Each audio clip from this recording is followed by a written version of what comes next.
how to change your Discover Bank password online. So in here, the very first thing that you want to do is simply get into your discover.com and then simply log into your account, right? Add in all of the credentials of your account, then tap on login. You can even use the application version of it.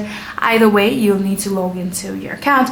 Then after logging into account, now you can navigate to provide and security under the account menu. Then from there, you can select the manage password and user ID, and then input your current password for verification, insert and confirm your new password. Then you can select this save changes, and like that you'll be able to change your Discover Bank password online. So in case if you have forgotten your password, then on your login page you'll actually be able to get the option of forgot user ID or password. You can tap on that one, and then from there you can change your password too, right? So tap on that one, and then from there you'll need to follow all of the on-screen prompt. You'll need to add in your date of birth or your social security number or your ITIN number, and then it will find your account, and when they do, you'll need to verify your account via your phone number or your email. And like I said, you'll need to follow all of the on-screen prompts, and like that you'll be able to change your password.